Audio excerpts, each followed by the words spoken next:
शुरू अल्लाह के नाम से जो बड़ा मेहरबान निहायत रहम करने वाला है। इंसान इस दुनिया में पैदा हुआ तो दो शक्लों में पैदा हुआ, एक औरत और एक मर्द। इस मर्द का इस औरत से क्या क्या रिश्ता है, ये चार रिश्ते होते हैं जो मैं समझता हूँ। पहला रिश्ता माँ और बेटे का रिश्ता होता है। ये एक मर्द का किसी औरत से पहला रिश्ता है। दूसरा रिश्ता होता है बहन और भाई का रिश्ता। और तीसरा रिश्ता इस औरत से होता है मियाँ और बीवी का रिश्ता। और चौथा रिश्ता जो है वो होता है एक मर्द का अपनी बेटी से, बाप और बेटी का रिश्ता। अगर हम चारों रिश्तों को देखें तो दो रिश्ते ऐसे हैं जिनके मुस्तकबिल के लिए आप और हम सब कुछ करते हैं और उसके बाद दुआएं करते हैं। ये दो रिश्ते होते हैं, एक बहन का रिश्ता होता है और एक बेटी का रिश्ता होता है। इनके लिए हम दुआएं करते हैं कि अल्लाह ताला इनका नसीब अच्छा करे। क्यों करते हैं? माँ के लिए क्यों नहीं करते, बीवी के लिए क्यों नहीं करते? इसलिए कि वो हमारी आंखों के सामने होती हैं। माँ को अगर कोई दुख है, बीवी को अगर कोई दुख है, तो वो हमसे कहती हैं कि मुझे ये तकलीफ़ है, मुझे ये ज़रूरत है, मुझे ये चीज़ चाहिए। लेकिन क्या खूबसूरत रिश्ता है, क्या खूबसूरत रिश्ता है बहन का और बेटी का कि एक दफ़ा घर से चली जाएं, जब एक दफ़ा वो घर से रुखसत हो जाती हैं तो वो ये समझती है कि शायद अब हमारा इस घर से वो ताल्लुक़ नहीं रहा। अब वो हमारे घर जब भी आती हैं तो वो एक झिझक, एक हिजाब सा होता है। मेरी बेटी जब मेरे पास आती है तो मुझसे पूछती है, बाबा वो चीज़ कहाँ रखी है, क्या मैं ये चीज़ इस्तेमाल कर लूँ, बाबा मैं ये चीज़ देख लूँ। मैं बहुत उसे कॉन्फिडेंस देता हूँ कि नहीं बेटा, ये सब कुछ तुम्हारा ही है, ये वही घर है जिसे आप छोड़ कर गए हो, ये आज भी आपका घर है, ये कल भी आपका घर रहेगा, तो आप इस तरह से क्यों पूछते हो? तो ये कुदरती सी चीज़ होती है।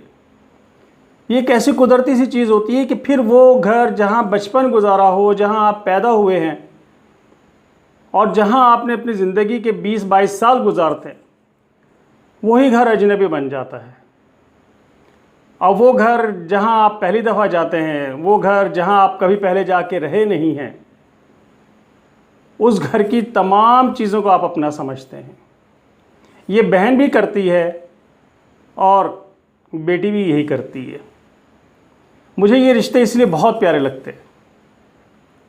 माँ जब दावा होता है कहती है मुझे ये चीज़ चाहिए, मुझे इस चीज़ की ज़रूरत है। बीवी का जब दावा होता है, ज़रूरत होती है, वो कहती है कि हाँ मुझे ये चीज़ चाहिए, मुझे ये लेना है, मुझे ये तकलीफ़ है, मुझे दवाई ला के दो।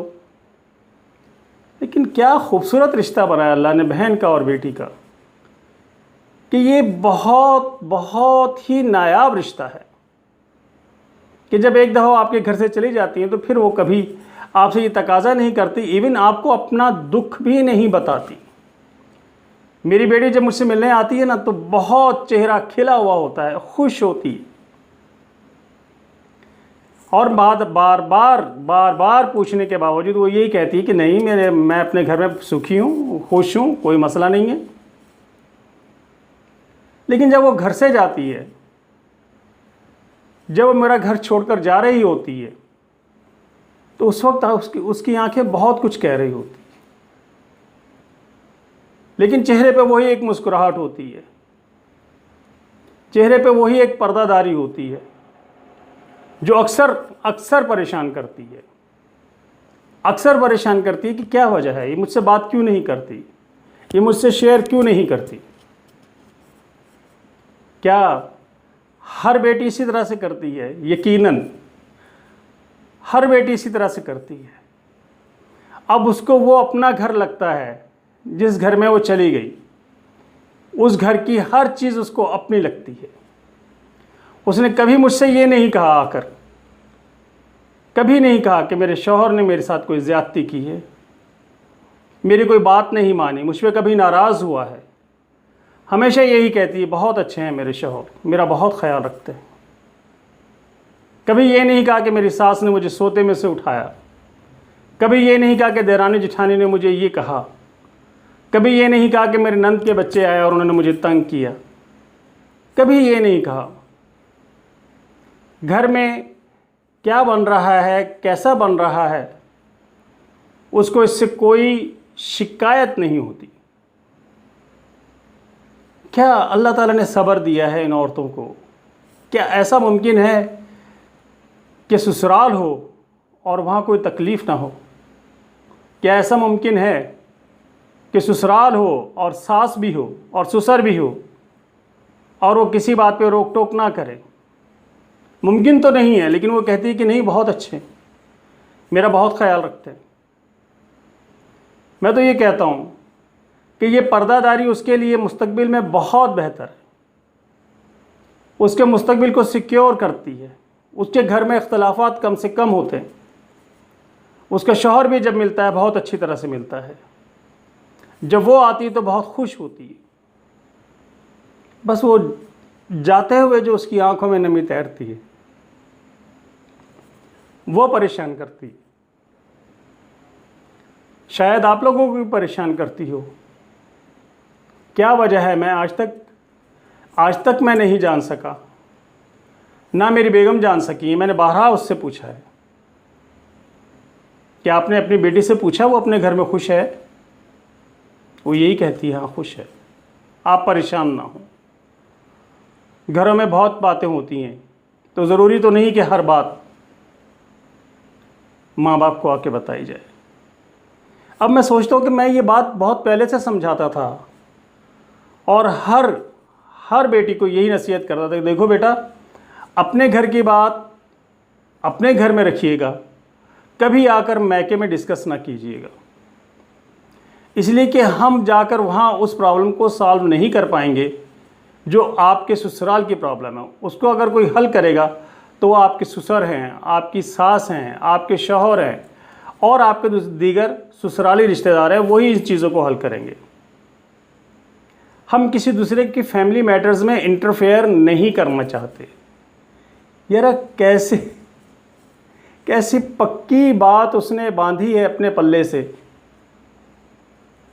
कि आज 3 साल हो रहे हैं उसकी शादी को, एक दिन आकर भी उसने बात नहीं की। एक दिन आकर भी उसने ये नहीं कहा कि अम्मा ने कहा तुम रोटियां अच्छी नहीं बनाती, क्योंकि मैं जानता हूँ मेरी बेटी को रोटियां पकानी नहीं आती सही तरीके से।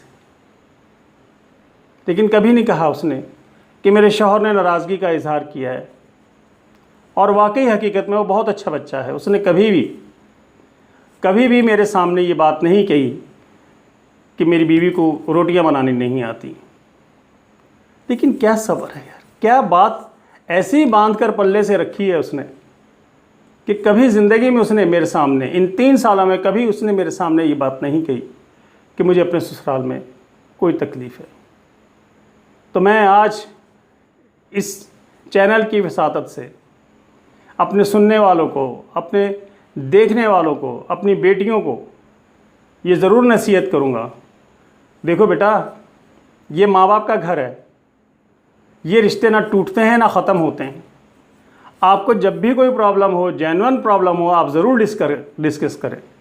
आप ज़रूर आकर बताएं कि मुझे ये प्रॉब्लम है, अगर हम हेल्प कर सकते हैं तो हम आपकी ज़रूर हेल्प करेंगे, और ना भी कर सकते हो तो भी हम एक कदम आगे बढ़कर, आप हमारी बेटी हो।